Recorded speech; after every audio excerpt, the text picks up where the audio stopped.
Hello, dear students. Welcome back to our YouTube channel, Sing Classes. We are met after a long time. So, आज हम शुरू करने वाले हैं जो हमारा नेक्स्ट टॉपिक्स है, यूनिट है, चैप्टर हैं। तो हम लास्ट टाइम हमने जो इलेक्ट्रिक करंट और रेजिस्टेंस के बारे में पढ़ा था, तो जिसमें हमने फर्स्ट चैप्टर कंप्लीट किया था, उसके अंदर कम्बिनेशन ऑफ रजिस्टर्स हमने पढ़ा था। ठीक है, तो आज हम सेकंड यूनिट का हमारा सेकंड चैप्टर जो स्टार्ट करने जा रहे हैं, जिसका नाम है इलेक्ट्रिकल मेजरमेंट। इलेक्ट्रिकल मेजरमेंट के अंदर बहुत सारे टॉपिक्स हैं जो आएंगे, काफ़ी इम्पोर्टेंट हैं। आप ये मान के चलिए कि इस यूनिट का सबसे इम्पोर्टेंट चैप्टर है ये।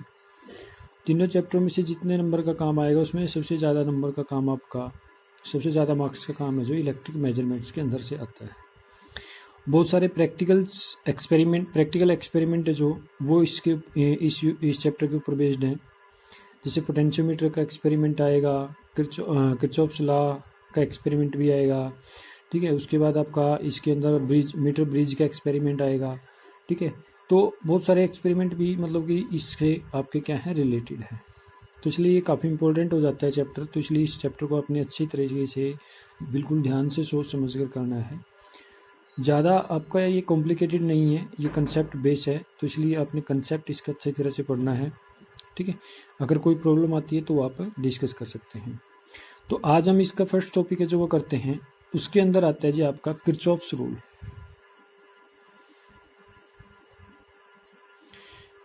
किरचॉफ्स रूल, देखिए किरचॉफ्स ने दो तरह के रूल दिए थे। इसमें क्या दिए थे, कौन से रूल थे वो? एक तो आपका फर्स्ट रूल इसका, जिसको हम फर्स्ट रूल को जो हम बोलते हैं, ठीक है, उसको करंट रूल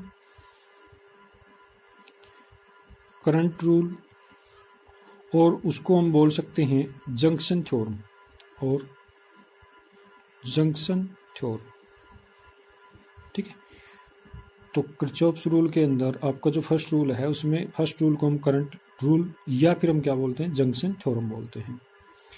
उसके बाद हमारा सेकंड रूल है जो वो आता है किरचॉफ्स सेकंड रूल। उस किरचॉफ्स सेकंड रूल को हम क्या बोलते हैं? ठीक है, उसका भी इसी तरह से नाम है। उसको हम सेकंड रूल को बोलते हैं जी वोल्टेज रूल।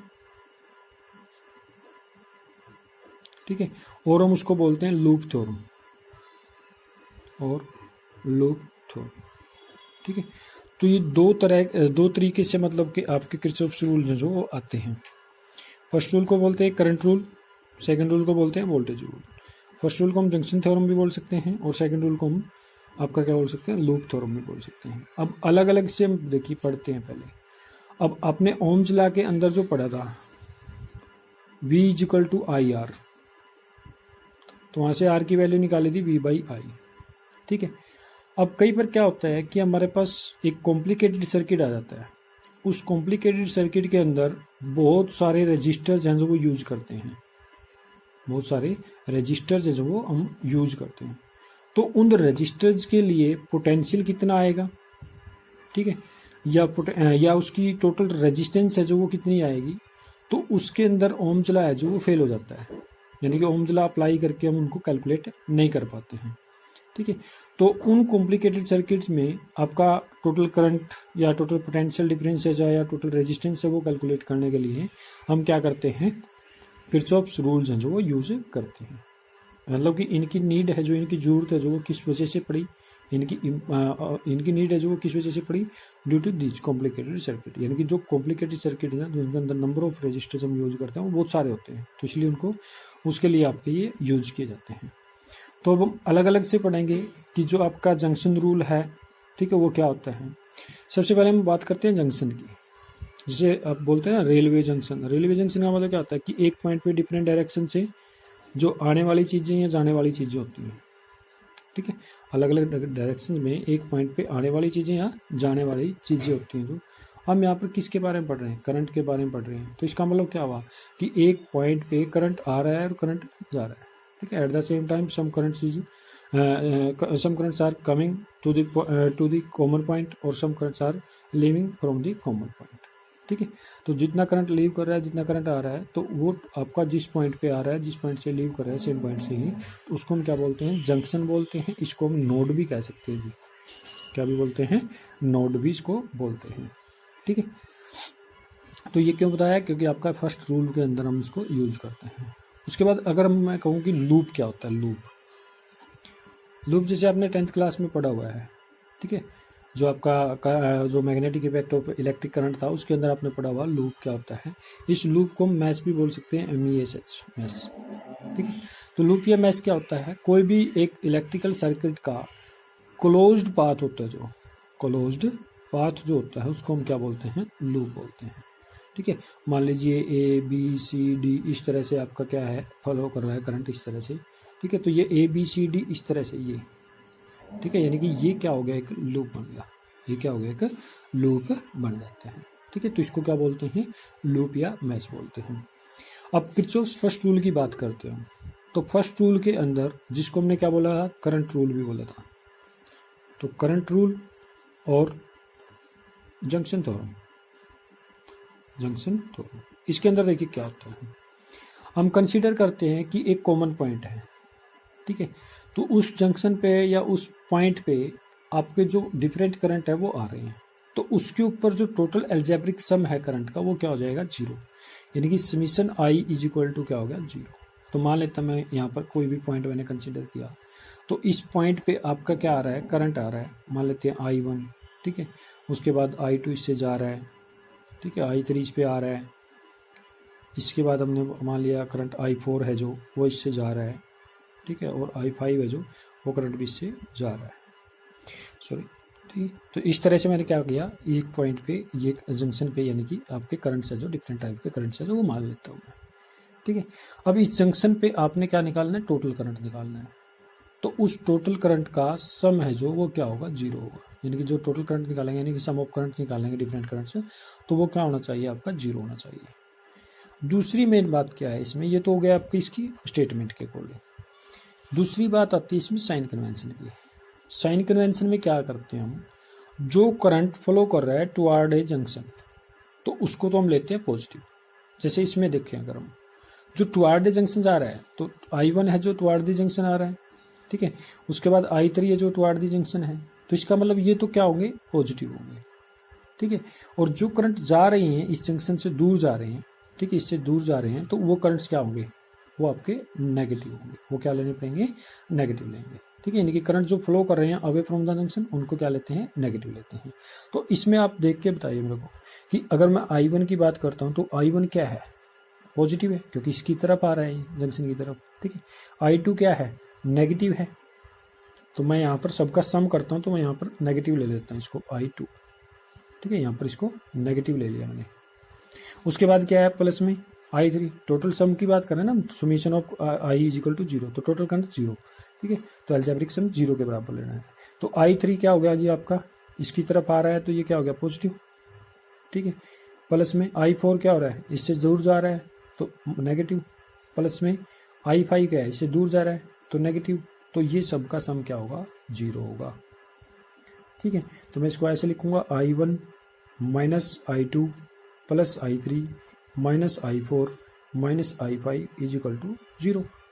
तो अगर ये जीरो है तो मैं इसको ऐसे भी लिख सकता हूँ, I1 plus I3 is equal to क्या हो जाएगा, I2 plus I4 plus I5. ठीक है, तो इससे हमें ये पता लगा कि यहाँ पर जो टोटल करंट है ना, वो आपका किसके इक्वल आ गया, जीरो के इक्वल. और यहाँ पर ये करंट से जो ये आपस में क्या आ गए, इनके सम में बराबर आ गए. तो इसका मतलब यहाँ से क्या हुआ कि इसका मतलब ये हुआ, total current flowing toward the junction is equal to क्या होगा, total current flowing out of the junction. मतलब कि जितना करंट जंक्शन पे आ रहा है वो किसके बराबर होगा, जितना करंट जंक्शन से जा रहा है उसके बराबर होगा. इसका मतलब ये है, जो करंट है, इलेक्ट्रिक करंट है जो, वो आपका इस जंक्शन पे स्टोर हम करवा रहे हैं. ठीक है, तो टोटल करंट जितना आ रहा है इस पे और जो टोटल करंट जितना जा रहा है इससे, वो क्या होंगे, बराबर होंगे. ठीक है, वो क्या होंगे, बराबर होंगे. अब किरचॉफ्स, ये तो हो गया जी आपका फर्स्ट रूल, यानी कि जिसको हमने करंट रूल बोला या जंक्शन थ्योरम बोला। दूसरी बात इसमें क्या होती है कि जो ये रूल है वो क्या करता है, law of conservation of charges को फॉलो करता है। ठीक है, it follows the law of conservation of charges. कैसे, उसका प्रूफ भी हम देंगे यहाँ पर, कंजर्वेशन ऑफ चार्जेस। ठीक है, कैसे करता है ये फॉलो इसको। तो इसके प्रूफ के लिए हम क्या करते हैं, जो हमने करंट लिया है उसको हम स्मॉल टाइम टी के लिए मान लेते हैं कि फॉलो कर रहा है। ठीक है, तो I1, I2, I3 जितने भी हमने करंट लिए हैं उसमें, तो स्मॉल टाइम के लिए मान लेते हैं फॉलो कर रहे हैं। तो अगर मैं क्या कर दूं, I1 के साथ मल्टीप्लाई कर दूं टी को, ठीक है, तो ये भी स्मॉल टाइम के लिए। इसी तरह से I3 के लिए मल्टीप्लाई कर दूं टी से, इसी तरह से इक्वल टू हो जाएगा I2 into T plus I4 into T plus I5 into T. तो आपको पता है कि I इज इक्वल टू क्या होता है, क्यू बाई टी, तो यहाँ से I T is equal to क्या हो जाएगा, क्यू के बराबर हो जाएगा। तो मैं मान लेता हूँ कि ये टोटल चार्ज क्या है आपका, Q1 है। ठीक है, प्लस में ये क्या बन गया जी, Q3 इज इक्वल टू क्या होगा, Q2 प्लस में Q4 प्लस में Q5। ठीक है, तो अगर मैं इनका सम करूँ, समीशन ऑफ Q, तो वो देखूंगा तो वो भी क्या आ जाएगा आपका 0। क्यों, क्योंकि Q1 ये इधर आ जाएगा तो minus Q2 plus Q3 minus Q4 plus minus Q5 is equal to क्या हो गया, 0 हो गया। ठीक है, तो summation Q is equal to क्या आ गया, 0 आ गया। तो हेंस हम ये कहेंगे summation Q is equal to अगर 0 आ गया तो ये क्या है, कांस्टेंट हो गया। तो ये क्या होगा, law of conservation of charges होगा। तो मतलब ये है कि आपका जो फर्स्ट रूल है वो क्या करता है, जो आपका law of conservation of charges को फॉलो करता है। ठीक है, उसके बाद आता है जी आपका सेकंड रूल। सेकंड रूल में जो हमने किया था, सेकंड रूल का मैंने अभी आपको पहले नाम बताया था, वो क्या था, वोल्टेज रूल भी इसको बोलते हैं, वोल्टेज रूल भी बोलते हैं इसको। ठीक है, और इसको क्या बोलते हैं, और इसको लूप थ्योरम भी बोलते हैं, लूप या मैश थ्योरम। ठीक है, लूप या मैश थ्योरम भी इसको बोलते हैं। ठीक है, ये मैं आपको पहले बता चुका हूँ कि क्यों बोलते हैं इसको। अब हम इसको प्रूव करते हैं अलग अलग इसकी स्टेटमेंट से। जो इसके अकॉर्डिंग क्या है, it states that in a closed electrical loop और मैश, जो algebraic sum of EMF, algebraic sum of EMF का मतलब algebraic sum of EMF, algebraic sum of E, वो क्या होता है, वो इक्वल टू होता है algebraic sum of product of various resistances या टोटल रेजिस्टेंस। ठीक है, टू दी रिस्पेक्टिव करंट। ठीक है, तो रिस्पेक्टिव करंट मान लेते हैं आई फ्लो कर रहा है, रेजिस्टेंस कितनी आ रही है, आर आ रही है। तो इसका मतलब टोटल ईएमएफ जो आएगा, सम ऑफ ईएमएफ, वो किसके बराबर होगा, sum of product of electric current and resistance of the circuit. ठीक है, तो उसके बराबर होगा। तो ये स्टेटमेंट है किसकी भी, सेकंड रूल की। ठीक है, तो यानी कि अगर हम क्या करें कि क्लोज्ड लूप अगर कोई भी नेटवर्क ले लें तो उसमें अलजेब्रिक सम लें हम कि किसका, चेंजेस इन पोटेंशियल्स का, तो वो क्या होगा, 0 होगा। इसका मतलब ये हुआ कि चेंज इन पोटेंशियल अगर हम देखें del V, change in potential अगर हम देखें तो इसका जो सम है वो क्या होगा, 0 होगा। यानी कि क्लोज लूप के अंदर अगर हम जो आपका पोटेंशियल का चेंज देखते हैं तो उसका जो सम है change in potential in A close loop in a network, ठीक है, या इन इलेक्ट्रिक सर्किट, तो उसको आप क्या लिखोगे, 0 लिखोगे। तो ये क्या है आपका सेकंड रूल है, यानी कि जिसको हम लूप थ्योरम भी बोलते हैं, जिसको हम वोल्टेज रूल भी बोलते हैं, जिसको हम मैश थ्योरम भी बोलते हैं। लेकिन इसके लिए हमें क्या होगा कि जो सबसे मेन इंपॉर्टेंट पॉइंट इसका आता है वो आते हैं इसके साइन कन्वेंशन जी। अगर ये साइन कन्वेंशन आपको समझ में आ गए हैं तो इसका मतलब आपको ये सारा समझ में आ जाएगा, इससे रिलेटेड जो भी न्यूमेरिकल प्रॉब्लम आएंगी वो आपको क्लियर हो जाएंगे। तो वो समझनी जरूरी है। ठीक है, अब कैसे होगा, देखो हमने कोई भी एक क्लोज लूप है जो वो सबसे पहले ले लेते हैं, ठीक है, और उसको ट्रांसवर्स करते हैं लूप को एक बार किसी भी एक डायरेक्शन में, क्लॉकवाइज या एंटी क्लॉकवाइज। यानी कि हम इस डायरेक्शन में क्लॉकवाइज डायरेक्शन में जाते हैं तो इस डायरेक्शन में जाते हैं, अगर एंटी क्लॉकवाइज डायरेक्शन में जाते हैं तो इस डायरेक्शन में जाते हैं। ठीक है, तो उसके अकॉर्डिंग देखना है हमने, जो पाथ हम फॉलो करते हैं उस पाथ के अकॉर्डिंग हमने देखना है कि अगर देखो सबसे पहले क्या है कि अगर नेगेटिव टर्मिनल, उस लूप के अंदर नेगेटिव टर्मिनल सबसे पहले एनकाउंटर होता है। ठीक है, जो सेल हम यूज कर रहे हैं उसका जो नेगेटिव टर्मिनल है, जो अगर वो सबसे पहले आपका क्या होता है, एनकाउंटर होता है। एनकाउंटर मतलब सबसे पहले हम उसको देखते हैं भी, सबसे पहले आपका स्ट्राइक करता है वो नेगेटिव टर्मिनल से लूप, ठीक है। तो हम उस ईएमएफ को क्या लेते हैं, then that EMF will be taken as positive. तो वो क्या हो जाएगा जी, आपका पॉजिटिव लेना पड़ेगा। ओके, ठीक है। और अगर हमारा क्या होता है इसी में वाइस वर्सा, इसी में अगर आपका क्या आता है, सबसे पहले पॉजिटिव टर्मिनल आपका क्या करता है, एनकाउंटर करता है, तो उस ईएमएफ को हम क्या लेंगे, नेगेटिव लेंगे। उसके ईएमएफ को क्या लेंगे, नेगेटिव लेंगे। क्लियर है, ठीक है। उसके बाद क्या होगा, सेकंड, ये आपका फर्स्ट रूल तो मतलब कि इसमें फर्स्ट साइन कन्वेंशन था। सेकंड साइन कन्वेंशन क्या है, अगर करंट की डायरेक्शन लेते हैं थ्रू ए रेजिस्टेंस, वो अगर सेम है, जिस डायरेक्शन में हम लूप को ट्रांसवर्स कर रहे हैं, मान लीजिए इस डायरेक्शन में ट्रांसवर्स कर रहे हैं और इसके अंदर करंट की डायरेक्शन भी क्या है, सेम है, तो उस करंट को हम क्या लेते हैं, पॉजिटिव, यानी कि उनके प्रोडक्ट को हम क्या लेंगे, पॉजिटिव लेंगे। क्योंकि आपको आई देखना है और आर देखना है, क्योंकि EMF is equal to I R, sum of EMF is equal to sum of I R के बराबर है, ठीक है। तो इसलिए हम आई की जो डायरेक्शन है वो पॉजिटिव या नेगेटिव कब लेंगे, अगर हमारी लूप की डायरेक्शन में है आई तो पॉजिटिव, अगर वो अपोजिट डायरेक्शन में है तो क्या लेंगे, हम उसको नेगेटिव लेंगे, क्योंकि आर की तो कोई डायरेक्शन ही नहीं है, तो आई की डायरेक्शन हमने देखनी है, ठीक है। तो इसलिए आई की डायरेक्शन लूप की डायरेक्शन में है तो पॉजिटिव, अदरवाइज आप क्या लोगे, उसको नेगेटिव लोगे। तो ये दो साइन कन्वेंशन है ना, जो ये काफ़ी इंपॉर्टेंट है इसको समझने के लिए, ठीक है। अब हम कोई एग्जाम्पल लेते हैं। मान लेते हैं कि हमारे पास क्या है, एक क्लोज्ड पाथ है, ठीक है, या क्लोज्ड लूप है। तो यहाँ पर मैंने क्या ले लिया, एक सेल ले लिया, ठीक है। इसका ईएमएफ मान लिया मैंने E1, इसका ईएमएफ क्या मान लिया, E1 मान लिया, ठीक है। यहाँ मैंने एक रेजिस्टेंस ले ली R1, उसके बाद यहाँ पर मैंने क्या ले ली, एक रेजिस्टेंस ले ली और कोई भी, यहाँ पर मैंने एक फिर से क्या ले लिया, सेल ले लिया और एक रेजिस्टेंस ले ली यहाँ पर, इस तरह से। तो इस तरह से मेरा एक ये क्लोज सर्किट है, ठीक है। मैंने इसको ले लिया R2, इसको ले लिया E2, मैंने इसको मान लिया R3। तो अब करंट कैसे फ्लो करेगा, देखो E1 में से I1 करंट फ्लो करेगा, तो हमें पता है पॉजिटिव टर्मिनल से नेगेटिव टर्मिनल की तरफ ऐसे फ्लो करेगा, ठीक है। तो ये I1 आ गया इस डायरेक्शन में। उसके बाद मैंने कहा इसमें जो करंट फ्लो कर रहा है वो I2 करंट फ्लो करेगा, तो हमें पता है ये पॉजिटिव से नेगेटिव, तो I2 करंट इस तरह से फ्लो करेगा इसमें, ठीक है, यानी कि यहाँ पर आ गया I2, ठीक है जी। अब मान लेते हैं कि I1 इधर I2 इधर, तो आपका यहाँ पर इसके थ्रू जो करंट फ्लो कर रहा है वो क्या है, I3 है, वो क्या है, I3, ठीक है। तो ये करंट फ्लो कर रहा है I3। तो इधर से देखो I1 फ्लो करेगा, ऐसे जाएगा, तो ये I1 इधर से गया नेगेटिव टर्मिनल की तरफ, यहाँ से इधर से ऐसे फ्लो करेगा I2, तो ये नेगेटिव टर्मिनल की तरफ इधर से जाएगा I2, ठीक है।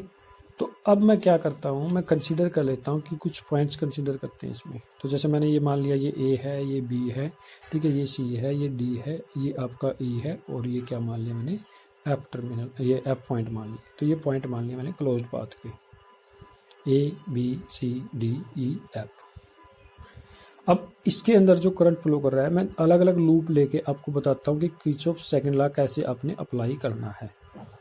तो अगर हम एक क्लोज्ड पाथ लें पूरा का पूरा, वो क्लोज्ड पाथ क्या है, A B C D, तो इस तरह से लें। अगर क्लोज्ड पाथ ऐसे, तो क्लोज्ड पाथ क्या लिया मैंने, A B C D E F और दोबारा से A, ठीक है।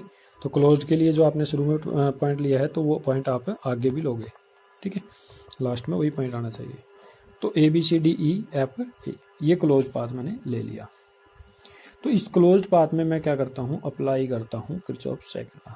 मैंने इस क्लोज्ड पाथ को ऐसे लिया है, तो ये एंटी क्लॉकवाइज डायरेक्शन में चला गया, ठीक है। तो अब हम इसको ट्रांसवर्स करते हैं, इसको ट्रांसवर्स करते हैं लूप को, तो उसकी डायरेक्शन देखते हैं कि अगर हम यहाँ देखेंगे तो ऐसे अगर हम जाएं, तो सबसे पहले जो आपका यहाँ पर आएगा सेल E2, सेकंड सेल आएगा जो, उस सेकंड सेल का सबसे पहले कौन सा टर्मिनल आपका एनकाउंटर होगा, पॉजिटिव टर्मिनल। तो इसका मतलब क्या हुआ, साइन कन्वेंशन के अकॉर्डिंग जो ये E2 है ये क्या हो जाएगा, नेगेटिव हो जाएगा, ओके। उसके बाद हम जैसे यहाँ से इस तरह से गए, तो उसके बाद हमने देखा कि जो इस सेल का, फर्स्ट सेल का नेगेटिव टर्मिनल पहले क्या हुआ है, एनकाउंटर हुआ है, तो इसका मतलब ये क्या हो जाएगा, पॉजिटिव हो जाएगा, तो E1 पॉजिटिव। तो ये तो सम ले लिया आपने किसका, EMF का, ठीक है। उसके बाद हम दूसरे नंबर पर क्या देखते हैं, ये बराबर आया था आपका सम ऑफ IR की। तो हम क्या देखेंगे, अलग अलग रेजिस्टेंस के थ्रू जितना करंट फ्लो कर रहा है उनका प्रोडक्ट लेंगे। अब उसमें भी साइन कन्वेंशन ध्यान में रखना कि डायरेक्शन क्या होगी। देखो अब अगर हम देखें, सबसे पहले हम यहाँ पर गए इस पॉइंट, इस पाथ में, तो इस पाथ में हमने देखा कि I2 करंट इधर मूव कर रहा है जबकि पाथ हमारा इधर मूव कर रहा है, तो एक दूसरे के अपोजिट डायरेक्शन में आ गए। तो इसका मतलब हमें करंट जो लेना है वो क्या लेना है, नेगेटिव लेना है। करंट क्या लेना है, नेगेटिव। तो करंट आपका कितना आया, I2 आया इसमें, ठीक है, नेगेटिव आ गया। R2 क्या है, रेजिस्टेंस, तो I2 R2 आपका क्या हो जाएगा, नेगेटिव हो जाएगा, ठीक है। उसके बाद फिर हम यहाँ से इस लूप में ऐसे गए, तो उसमें क्या देखा हमने, I1 है जो फ्लो कर रहा है इसे, तो ट्रांसवर्स डायरेक्शन, जो डायरेक्शन आपकी किसकी थी, करंट की थी, जो सॉरी लूप की थी, वही डायरेक्शन आपकी क्या है, करंट की है। तो यानी कि सेम डायरेक्शन में तो पॉजिटिव। तो I1 क्या है आपका, पॉजिटिव आया इसमें, ठीक है। तो I1 किसके थ्रू फ्लो, आपका R1 के। तो यानी कि पोटेंशियल ड्रॉप जो आएगा R1 में वो I1 R1 आ जाएगा, ठीक है। तो ये क्या निकाल लिया हमने, टोटल इसमें से पोटेंशियल ड्रॉप निकाल लिया, ठीक है। तो अगर इसमें इसका मतलब देखो क्या है, ये हमने दोनों का सम ले लिया। ये नेगेटिव क्यों आया, साइन कन्वेंशन की वजह से। ऐसा नहीं है कि ये नेगेटिव ही है, ये नेगेटिव साइन कन्वेंशन की वजह से। तो ये क्या हो गया, इनका सम होगा, समीशन, यानी कि summation E is equal to क्या होगा जी आपका, summation E is equal to summation IR, ठीक है। समीशन क्या होगा, E is equal to summation IR, यानी कि टोटल EMF जो लिया था हमने उसके ऊपर। अब मैं इसी तरह से कोई और लूप लेता हूँ इसमें, जैसे मैंने लूप ले लिया एक B C D, B E D C B, ठीक है। ये लूप ले लिया मैंने, मतलब कि यहाँ से ऐसे ये लूप ले लिया, ठीक है। तो इसमें फिर वही पहले, सबसे पहले हमने क्या देखना है, जिसमें आपका पोटेंशियल आए, ये EMF आएगा वो देखना है। तो ऐसे चले हम, तो इसमें जाते हैं, तो इस तरह से ट्रांसफर करते हैं इसमें। तो सबसे पहले कौन सा टर्मिनल एनकाउंटर होगा, नेगेटिव टर्मिनल। तो इसका मतलब इसका EMF क्या हो जाएगा, पॉजिटिव, ठीक है। तो E2 ले लिया हमने। उसके बाद हमने यहाँ देखा कोई और सेल नहीं आ रहा है, तो इसका मतलब यही लेना है। नेक्स्ट आपने देखा ट्रांसफर करते हैं जो इसकी डायरेक्शन, तो करंट की डायरेक्शन देखते हैं। तो करंट की डायरेक्शन में देखिए क्या आया, यहाँ से ऐसे फ्लो कर रहा है करंट, हमने डायरेक्शन यानी कि यहाँ से ऐसे ली है, तो I3, तो इसी डायरेक्शन में हमने क्या लिया, लूप लिया, ठीक है। तो I3 क्या हो गया, पॉजिटिव, तो I3 R3, ये पॉजिटिव हो गया, ठीक है, I3 R3। अब हमने ऐसे लूप को ऐसे लेके गए, तो यहाँ पर हमने देखा I2 इधर मूव कर रहा है, तो ये ऐसे ही मूव कर रहा है ना, तो I2 इधर आ रहा है, ठीक है। तो इसकी डायरेक्शन में ये लूप की में, तो ये भी क्या हो गया, पॉजिटिव, तो I2। तो इस तरह से हमने इसको कंपैरिजन करके कैलकुलेट कर लिया। और लूप ले सकते हैं हम, जैसे मैंने एक लूप ले लिया A B E F A B E F A, ये लूप ले लिया मैंने, ठीक है। इस लूप में देखो A से चले, हम A से चले, तो सबसे पहले एनकाउंटर हुआ जो वो नेगेटिव टर्मिनल हुआ यहाँ पर, तो इसका मतलब इसका EMF क्या होगा, E1, ठीक है। और उसके बाद is equal to potential drop देखिए R के अकॉर्डिंग। तो इसमें देखो ऐसे लूप गया था हमारा A B, तो इसमें I3 करंट फ्लो कर रहा है, जो इस डायरेक्शन में करंट फ्लो कर रहा है, तो सेम डायरेक्शन होगी, तो इसका मतलब I3 क्या हुआ, पॉजिटिव। इसके थ्रू जो रेजिस्टेंस है वो क्या है, R3, ठीक है। तो इसके जो पोटेंशियल आएगा, ड्रॉप आएगा, जो I3 R3 के बराबर हो जाएगा, ठीक है। उसके बाद हम क्या करते हैं, आगे जाते हैं, आगे जा रहे हैं R1 के अंदर। R1 के अंदर हमने देखा I1 है जो इसी डायरेक्शन में करंट फ्लो कर रहा है, इसी डायरेक्शन में आप क्या ले रहे हो, लूप ले रहे हो, सेम डायरेक्शन। तो इसका मतलब ये क्या हो जाएगा, I1 R1, ठीक है। तो इस तरह से आपने इक्वेट कर देते हो, यानी कि जो किरचॉफ्स लॉ का यूज हमने किया है वो इस तरह से लॉ को यूज करते हैं, अंडरस्टैंड, ठीक है। तो उम्मीद करता हूँ कि ये आपको अच्छे से समझ में आ गया होगा। मेन चीज़ मैं दोबारा से फिर रिपीट कर रहा हूँ कि इसके अंदर आपको साइन कन्वेंशन है ना जो, वो अच्छे से यूज करने हैं, साइन कन्वेंशन है जो वो अच्छे से यूज करने हैं, ओके। तो इससे रिलेटेड कोई भी क्वेश्चन है जो न्यूमेरिकल प्रॉब्लम है जो आपसे पूछी जा सकती है फाइनल एग्जाम में। और वैसे भी कंपटीशनल एग्जाम्स के लिए ये जेईई मेन वगैरह के लिए आपके आईआईटी के एग्जाम्स है जो, ठीक है, तो उनके लिए ये काफ़ी इंपॉर्टेंट भी हैं। तो इसलिए आपको वहाँ से इसको अच्छी तरह से ध्यान से करना है, इससे रिलेटेड जो प्रॉब्लम है वो अच्छी तरह से समझनी है, ठीक है। उसके बाद किरचॉफ सेकंड रूल है जो ये सपोर्ट करता है law of conservation of energy को, law of conservation of energy को।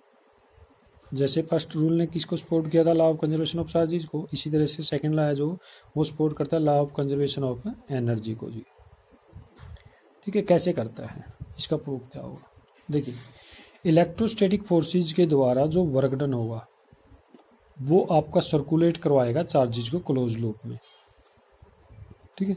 तो वो कितना होगा भी तो वो वर्क डन क्या होगा, 0 होगा। तो इसका मतलब नेट चेंज इन एनर्जी जो आएगी चार्जेस की क्लोज लूप के अंदर वो क्या हो जाएगी, 0 हो जाएगी।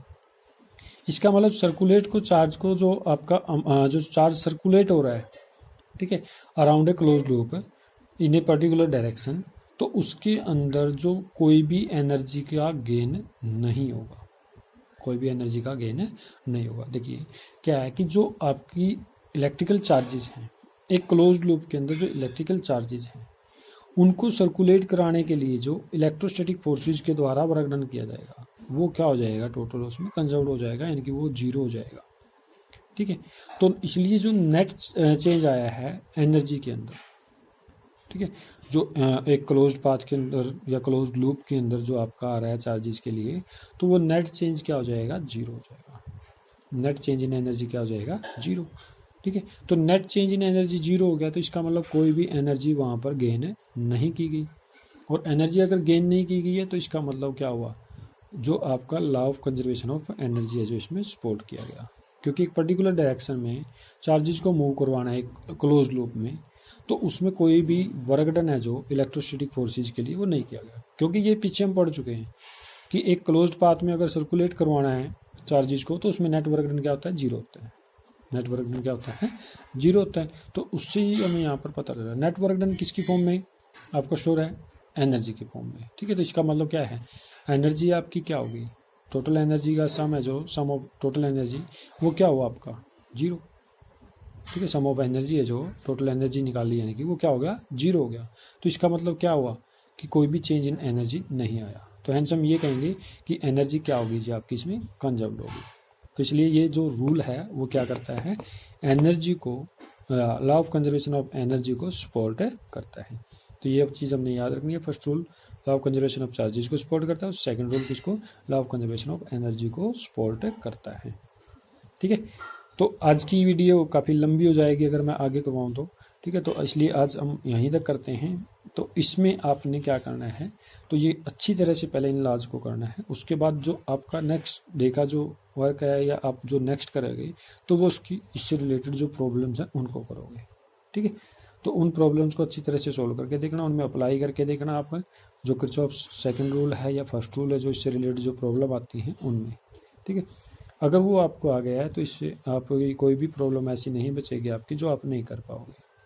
लेकिन मेन चीज़ क्या है, इसके कंसेप्ट जो मेन फंडे हैं इसके वो समझने, हमने कंसेप्ट है जो वो समझनी है कि किस तरह से साइन कन्वेंशन लिए हैं, कौन कौन से साइन कन्वेंशन लेंगे अगर हम डायरेक्शन को डायरेक्शन के ट्रांसवर्स डायरेक्शन है जो हमारी ट्रांसवर्स लूप है जो उसके डायरेक्शन के अलोंग है या उसके डायरेक्शन के अपोजिट है, तो नेगेटिव कब लेना है पॉजिटिव कब लेना है साइन को, ठीक है। तो वो हमने ध्यान से देखना है इसमें, ठीक है। तो काफ़ी दिनों के बाद वीडियो जारी हुई है तो इसलिए आपसे दोबारा से फिर से रिक्वेस्ट की जाती है कि चैनल को सब्सक्राइब कर दें, लाइक कर दें, शेयर कर दें ज़्यादा से ज़्यादा, ताकि जो बच्चे हमारे साथ जुड़े हुए हैं वो दोबारा से अपना काम को कंटिन्यू कर सकें, ठीक है। उम्मीद करता हूँ कि जो छुट्टियाँ या जो गैप बीच में मिला था हमें, तो उस गैप में आपने जो पिछला काम जो करवाया है उसको अच्छे ढंग से अच्छे तरीके से कर लिया होगा। ओके, तो मिलते हैं नेक्स्ट वीडियो के अंदर, ठीक है। तब तक के लिए goodbye, have a nice day.